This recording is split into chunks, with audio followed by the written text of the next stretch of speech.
Memleketim Erzurum. Bu işte tamam. Bütün yumurtaları komple dizdim. Kurkumuzu biraz bekleyeceğiz.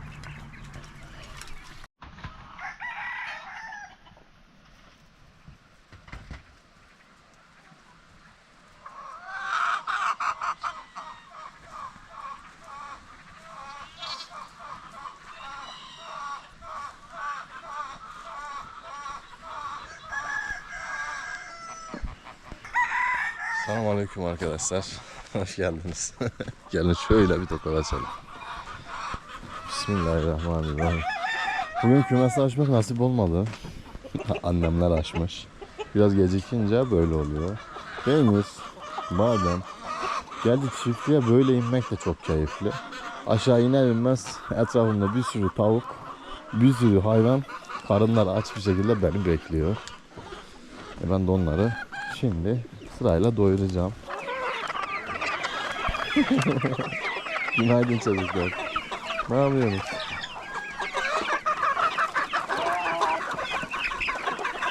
Bayağı kalabalığız ha. Bayağı kalabalık olmuşuz. Etrafıma bakın.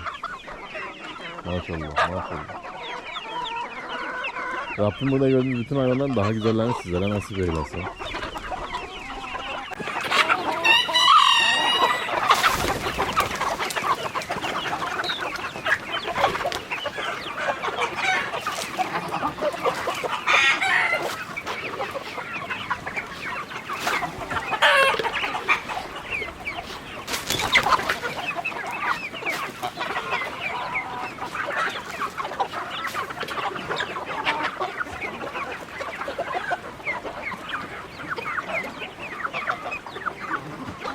Küçük horozlarımızı yakalamak daha zor olacak. Cüce koçunu kolay yakalarım da.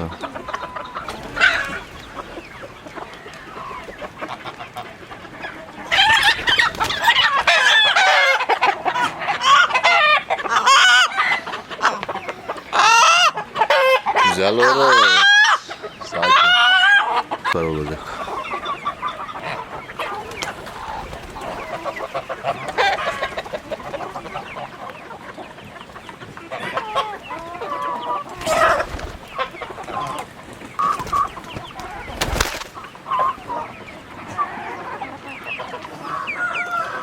Horoz horoz.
Cüce koçinleri yakalamak kolay.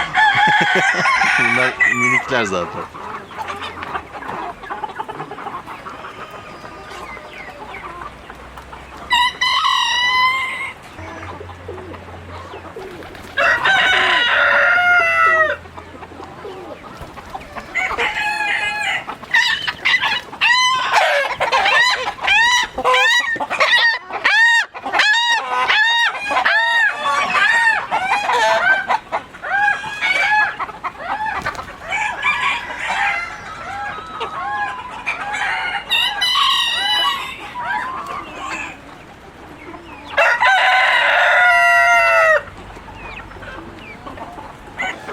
Cüce koçunu böyle tangaya getirirsem alacağım. Cüce koçunu böyle küçük tutturursam alacağım. Bir tane kaldı dışarıda zaten. Gelelim diğer konulara. Arkadaşlar, şimdi bizim sürüde kahverengi tavuklarımız var. Beyazlar var, siyahlar var. Bu kadar. Yani bu dengeyi de biraz fazla abarttık. Geçen videolarımda ama güzel hayvanlar da var yani. Siyah ve beyazla karışımlı. Çok tatlı hayvanlar var bakın. Şu periğim gibi. Mesela duman renginde bir tavuğum var. Bu da çok güzel. Yine alttan gelen feriklerden. Beyaz ve siyah, çok fazla beyaz siyah oldu sürü diyen arkadaşlar için söylüyorum. Evet, haklısınız. İşte aslında bu dengeyi de değiştirebilmek için alttan gelen feriklerimizden Habeş veya da bizim Rus tavuklarından karıştıracağım. Arka tarafta maranlardan çok düşünmüyorum. Belki bir horoz veya da bir tavuk atmayı düşünüyorum karışık sürüye. Öbür türlü de başka bir şey karıştırmayacağım. Şu bayanda torozu belki tutarız. Bunda bir değişik bir genetik var. Kahverengimsi, beyazımsı. Bir de duman renginde.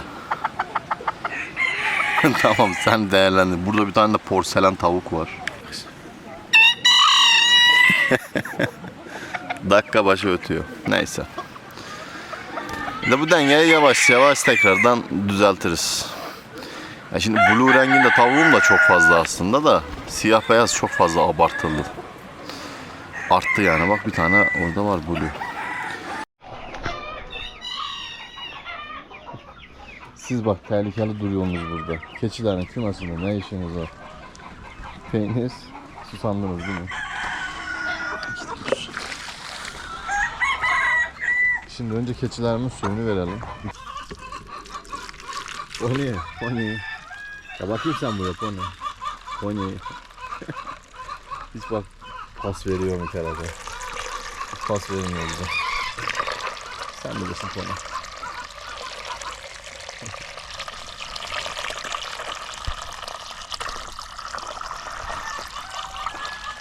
Tutlar da oldu, bitiyor. Yumurtanı sal, bir de gömmüş. Toprağın içine gömmüş.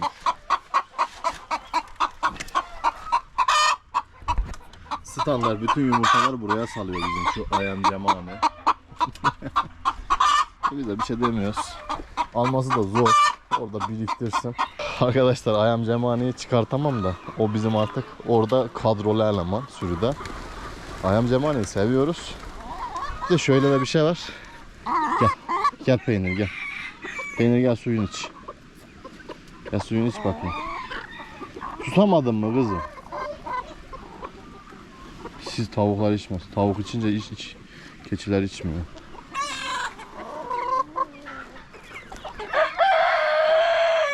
Ayam cemani çok dikkat çeken bir horoz. Başta da ben hiç öyle düşünmüyordum.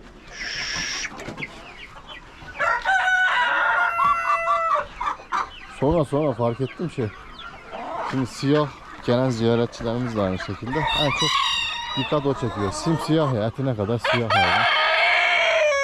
Farklı bir ırk. Ağaç zaten şimdi ayam cemani yumurtası da geliyor bize. Onları da gurka koyacağım. Çıkartabilirsek nasibimiz de varsa tabii. Yavaş, sakin. Dur. Tamam be, dur. Gel. Ah. Minikler size ha. Korkmayın ama, korkmayın.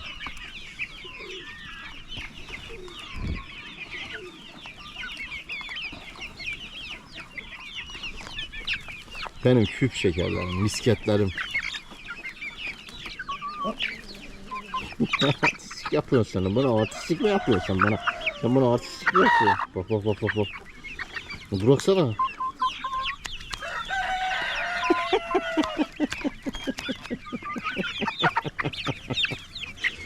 Maşallah. Canım benim, maşallah. Allah'ım sana şükürler olsun Rabbim. Ne kadar tatlı hayvanlar ya.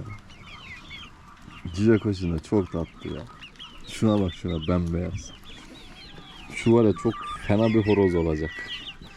Hem güzel hem fena bir horoz olacak. Biz seninle çok oynarız. Rabbim sağlık, sıhhat versin inşallah. Sağlıklı büyütmeyi de nasip eylesin. Allah'ım. Bol dualarınızı bekliyorum arkadaşlar. Minikler size. Şuraya birazcık atalım.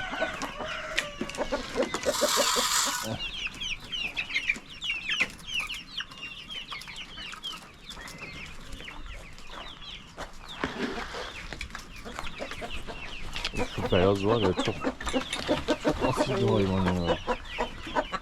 Bu da çok akıllı bizim şu beyaz asil. Gel. Size yeter o. Tavuğuyla birlikte burada tutuyoruz. Çok efendi bir horoz. Seviyorum bunu.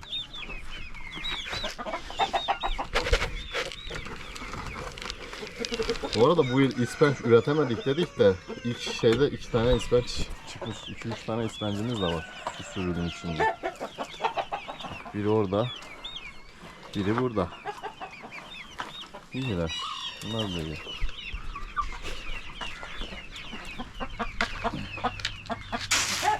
Şu tavuğu hatırladınız mı? Bak keklik yavrularını çıkartan tavuk bu. Bir gözünde bir sıkıntı var. Çok dengesiz bir tavuk. Dışarıda da tutamıyoruz bunu. Ya çok bulaşkan, bir de kafası çok çalışmıyor gibi. Değişik. Artık ne olduysa.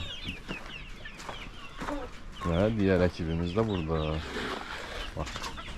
Bu ekibi de seviyorum. Ha bu horoz çok şey değil de. Şimdi çok anlamam zaten aslında. Babam daha çok ilgileniyor. Daha önce de demiştim. Bu horoz biraz düz horoza benziyor yani. Dümdüz bir şey.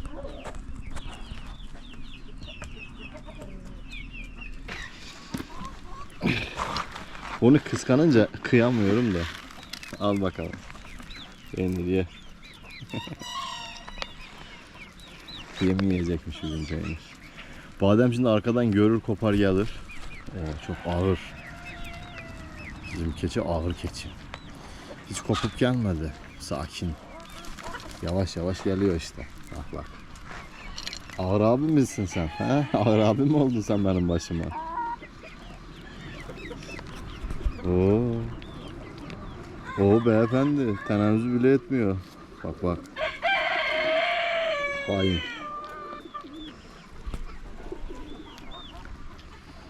Şuradan yiyin işte ya. Beni uğraştırma ya. Hadi ya.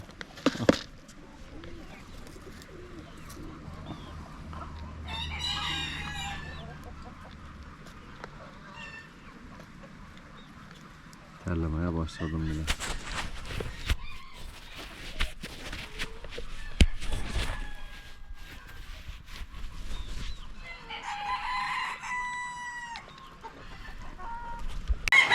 Arkadaşlar işler yaparken kolimiz geldi. Koli için İstanbul'dan Ayam Cemani Üretim Kümesi'ne teşekkür ederim.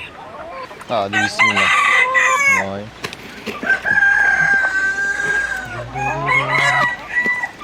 Bu arada kargoyla geldi.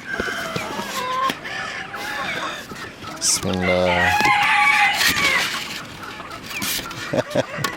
Memleketim Erzurum'a kucak dolusu selamlar olsun. Sosyal medyadan keyifle takip ettiğim Harikalar Diyarı sayfası Turgut Canbaş'a bu yumurtalar bereket getirir inşallah. Erzurum'a sevgiler. Ayam Cemani Üretim Kümesi'ne çok teşekkür ederim. Benden de İstanbul'a selamlar, saygılar. Yumurtalar çok şükür hepsi sağlam görünüyor. Böyle açıyorum. Eskiden ben de böyle paketleme yapardım. Çok da heyecan verici bir paketleme sistemi. Şu an hızlı açıyorum. Hepsi sapasağlam. Çok güzel. Ta İstanbul'dan Erzurum'a sağlam bir şekilde gelmiş. Şimdi bunları gurtav altına yatıracağım. Şimdi bu yumurtaları bir Brahman'ın altına yatırmayı düşünüyorum. Geçen kurtları da taşıdım ya. İşte o Brahman var ya, bunların hepsini alabilir diye düşünüyorum. Gurtavımız bu. Bu çok istedi anne olmak. O halde yatıralım istedim. Hem yumurta da çok ya, biraz hepsini alabilir bu tavuk. Hadi hayırlı olsun. Kuzum. Hadi. Sen bakalım civcivler çıkartabilecek misin? Kızımızı kaldırmaya çalışıyorum. Dışarı alıyorum. Tekrar gurk oluyor. Bugün de gelen Ayam Cemani yumurtalarını artık yatarsın diye tahmin ediyorum. Umarım Bunlar arkadaşlar şöyle dizeceğim. Kendisi zaten yatacaktır. Brahmalar uysal hayvanlar. Çok çabuk ortama adapte olur ve gurk olurlar. Yani etraf çok önemli değildir onun için. O yüzden yumurtaları bırakınca kendi kendine yatacağını düşünüyorum. Şimdi hızlı dizeyim bir. Bu işte tamam. Bütün yumurtaları komple dizdim. Gurkumuzu biraz bekleyeceğim. 12 saat falan. Yarın sabaha kadar çoktan yatmış olur yumurtalara. Tekrar kontrol ederiz. Nasip olursa bir sonraki videomuzda. Şimdi gurku da yatırdığımıza göre yeni işlere başlayabiliriz. Şimdi burada kabarık yatıyordu. Biliyorum. Diyeceksiniz nerede? Yabani burada. Boş dolu kontrolü yaptım. Yumurtalardan birkaçını bunun altına koydum. Ya çok sıcaktan ya da gurkların bir sıkıntısı vardı. Anlayamadım. Aha. Bak yumurtalara doğru gidiyor kerata. Ben tahminimden daha erken yatacak gibi. Neyse. İşte yumurtalarda bir bozulma olmuş maalesef. İşte hava çok sıcak olunca gurk yatırmak o yüzden istemiyorum daha çok. Haziran'dan sonra ben gurk veya da kuluçkaya bir tavuk yatırmayı gerçekten istemiyorum. Hep böyle şeyler olabiliyor. Dikkat etmek gerek. Şu güzel feriklerime baksanıza. Şuna baksanıza. Hepsi birbirinden tatlı aslında. Şurada da farklı giden hayvanlarımız var. Yani sürü dengesini siyah beyazı zamanla çözeceğiz. Bu yıl öyle olur. Gelen yıl farklı olur. Alttan gelen feriklerimde var farklı renkler. Bakın. Ne kadar güzeller. Çok güzelsiniz çocuklar maşallah. Rabbim daha güzellerini sizlere nasip eylesin. Hadi bak misket. Misket. Misketim hemen duruyor. Portakal içeride. Aslında bunlar dönemsel çalışıyorlar. Portakal uzun süre dışarıda durdu. Sonra içeri aldık. Muhallececi çıkarttık. Şu zaten kemik kadro. Bu hep içeride. Bir de öbür cüce koşun sürümüz var. Onlar da ayrı bambaşka bir ekip. Onlar da buraya getirince bura rengarenk cümbüşe dönüşecek. İnşallah. Topladığım hayvanlar burada. Gurklar halen burada. Gurkları kaldırmadık, buradan çıkartmadım. Tam gurkluktan vazgeçene dek burada duracaklar.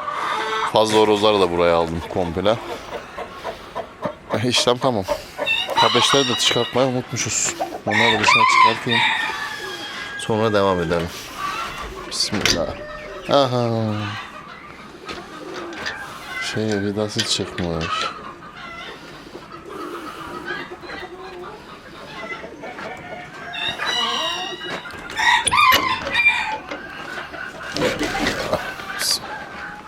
Çocuklar. Habeslerden biri kel, siyah olan. Şimdi Habes'te de ayrım yapamıyorum. Hangisi tavuk, hangisi horoz. Hala biraz daha büyüsünler. Ama hamdolsun şimdi iyi sağlık durumları falan. Bayağı çabaladık. Çok şükür.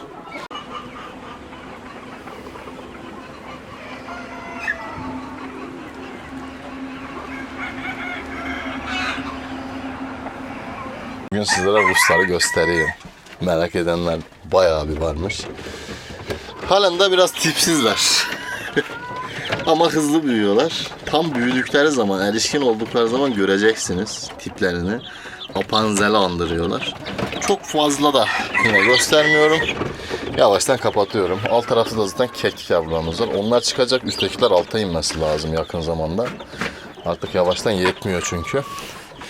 Bakalım civciv ünitesini komple burayı temizleyip komple sıfırdan dizayn etmek istiyorum. Hatta civciv ünitesi yapmak istiyorum sıfırdan. Çünkü bura çok küçük kalıyor bize.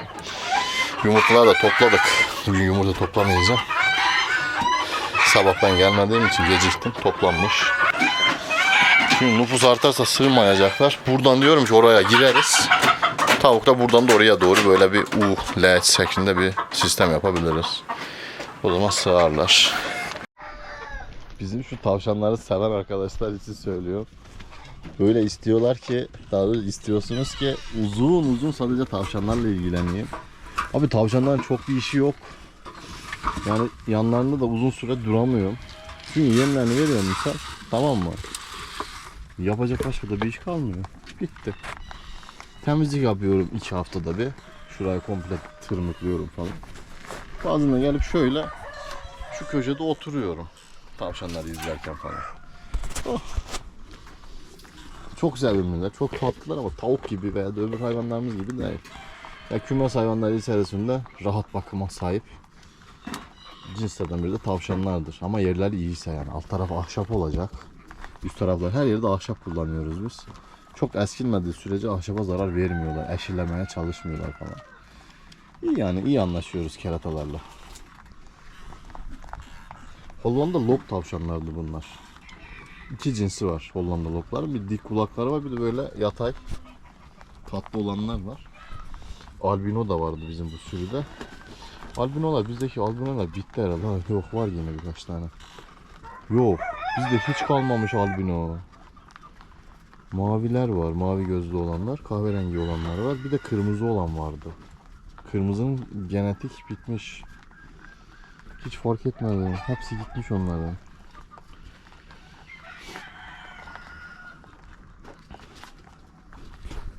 Ponçik bak ponçik. Gel ponçiğim gel. Çok korkuyorum.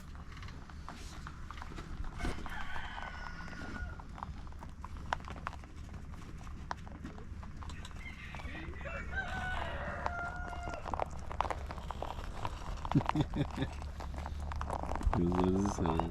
Gözlerinizi severim. Tavşanlarla uzun video çekebilmem için yani işte burada tadilat falan yapmam gerekiyor. Tadilatlar da genelde çekmiyorum. Öyle kalıyor işte. Bu işte tamam. Tavşanları da doyurduk. Bunlara ot veriyoruz bu arada yani yem vermeme bakmayın. Enerjileri düşmesin diye.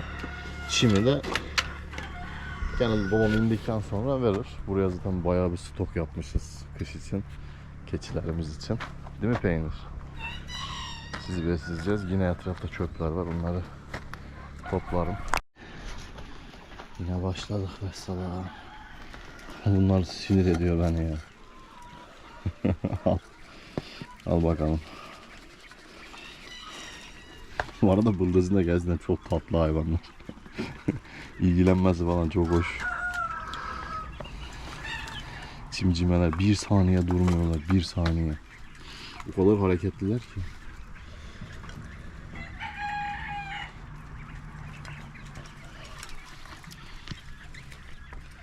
Ama artık büyüyün ya. Çok küçüksünüz.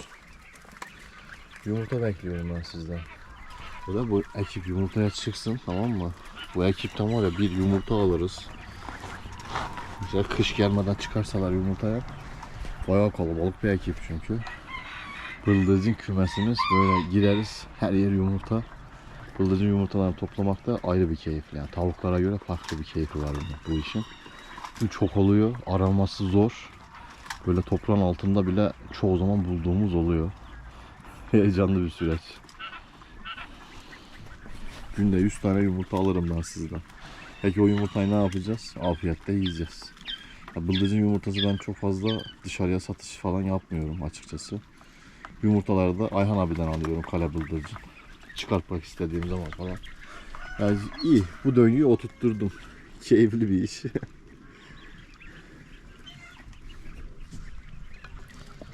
Bakmayın öyle derinden.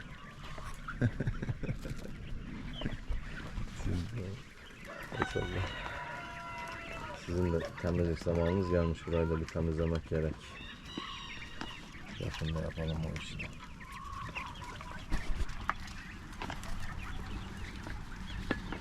Al bakalım. İyi. Afiyet olsun.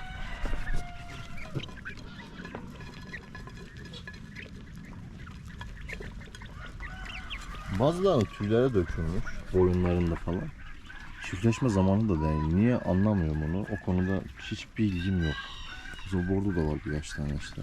Biraz görmüşsünüzdür. Şu arada bak şu da aynı. Uyuz gibiler yani tüy yok.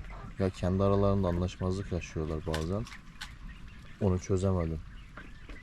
Şu cin bıldırcınlarına bakın. Burada bir tane var, burada bir tane var. Ya, var herhalde 5-6 tane var. Daha fazla da olabilir. Kalabalıklar göremiyorum. Acaba yaşayacak mılar bunlarla? Bir senesi bir denemiştim Çin bıldırcını. Beceremedim yani. Yaşatamadım hayvanları. Bayağı da uğraşmıştım. Bu karmayla yaşamamıştı cin bıldırcınları. Belki bu sefer yaşarlar.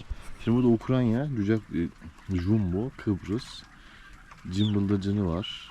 Bildiğim kadarıyla cins olarak. Başka da gözünden kaçan bir cins varsa aşağı yorum yazabilirsiniz. Oh. Cımbıldacını ama en hareketliler de onlar. Dipte kaşıda dolaşıyorlar. Pıtır pıtır pıtır pıtır. Neyse sizin burada çok takıl. İşte tamam.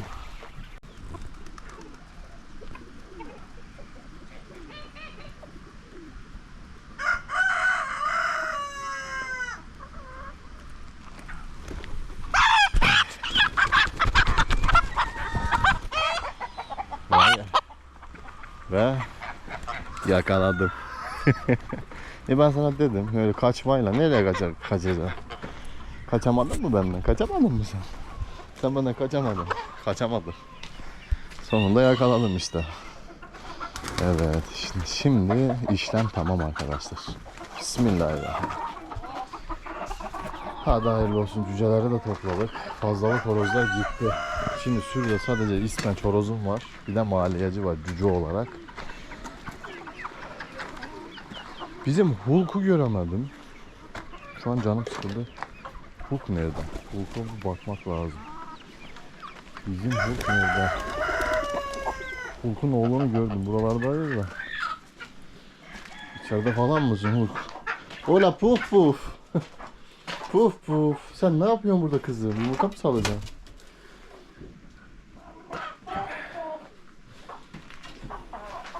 İyi kurumuş. Hava güzel bu yağmurayı. Şöyle. Folluklar boş. Nasıl rahat folluklar. Bak Hulk'ların hepsini kaldırdık ya. Nasıl rahatlamış burası ya. Çok güzel. Bir Hulk'u bulalım. En son civcivlere bakacağım. Bir civcivlerle işim kaldı zaten. Hah Hulk oradaymış. Hulk çok korkuttun beni. Hulk'u seviyorum da çok korkak bir horoz. Bir türlü adam akıllı şey alamadı, liderliği falan. Öyle takılıyor. Ama seviyorum. Bunun genetiği çünkü diğerlerinden çok farklı. Şimdi bu genetiği tabi takip eden oğlu var bunun. Nerede o cıbıl? Bizim cıbıl göremedim. Ha, öbür tarafta kuyruğu çıkmaya başlamış keratan. Neyse.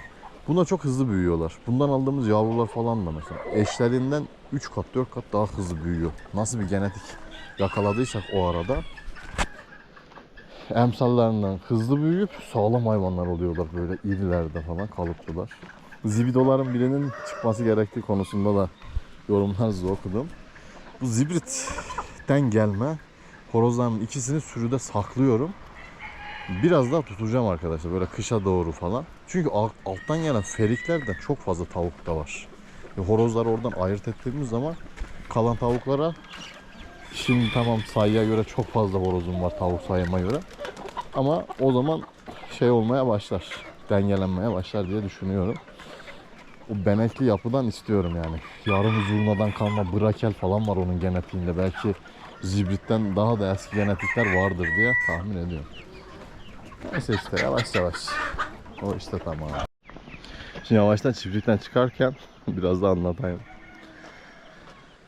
Ben beton işi hiç sevmem. Beton da kullanmak istemiyorum sürüde. Aslında tamamen ahşaptan yanayım. Yıllardır da ahşap kümeste ben tavuk bakıyorum, civciv bakıyorum. Bitle, pireyle hiç işim olmadı. Sıkıntı da yaşamadım. Halen bakın 4-5 ay olmuş. Sürümde bit de yok, pire de yok. Hatta kümeslerim hepsi ahşap olmasına rağmen. Bunun için önlemler alıyoruz. En önemlisi de temizlik yapabilmek. Yani dikkat edeceksiniz. Temizliğinizi güzel yapacaksınız. İlacı olarak da Exalt kullanıyorum ben. Yani o ilacı kullanmadan önce de benim burada o kadar fazla bit görmüyordum. Olmuyordu, nadir oluyordu. Temizlik çok önemli. Hayvanların refahı daha önemli benim için. Yani bitin düşünerek hayvanları betonun arasına, onları havasız bırakmak demiyorum. O yüzden her zaman ahşaptan yanayım. Ne kadar güzel hava alıyorsa barındıkları yer o kadar sağlıklı demek. Bizim kümeslerde o şekilde hava alacak, nefes alacak hayvanların yattığı yer. Bunlar tavuk. Bu tavuklar kendi doğalarında zaten dışarıda yatıyor. Bak bizim burada şu an 3-4 tane tavuğumuz halen daha dışarıda yatıyor gece. Ve bütün sürüden daha sağlıklılar. Demek istediğimi inşallah anlamışsınızdır. O yüzden beton sokmayı çok düşünmüyorum. Çok profesyonel bir sistemde beton soksak bile betonla yapılan çiftliğin havalandırmasına çok iyi çalışmak lazım. Onu da artık değerlendireceğiz. Duruma göre şimdi acele etmiyorum çünkü önümüzde bir 2 senemiz var. Biraz para yığıp biriktirip arkadaşlar yeni şeyler yapabilmek için çünkü biraz bütçeye ihtiyacımız oluyor. Ondan sonra da start verebiliriz. Ama önce hayvanlarımızın mutluluğu. Hadi bismillah. Şu kapıyı da yapacak. Bu kapı artık kendinden geçti. Ne kadar çok hayvan geldi geçti buradan. Köpek bile 3-4 tane köpek geldi geçti. Pony kaldı sadece. Tavuklarda zaten siz biliyorsunuz. Şimdi bir de ilerleyen zamanlarda yine yeni farklı hayvanlar da getireceğim tabii ki. Neyse arkadaşlar bugünkü videomuzun da sonuna gelelim. Bugün yine horoz yakaladım. Sürünümüzde, çiftlikte rutin işlerimizi yaptık. Bizim burası biliyorsunuz kırsal bir alan. Huzurlu, mutlu videolarımızı izlerken arkanıza yaslanın, seslere odaklanın, dinleyin. Keyfinize bakın. Bir sonraki videoda görüşmek üzere.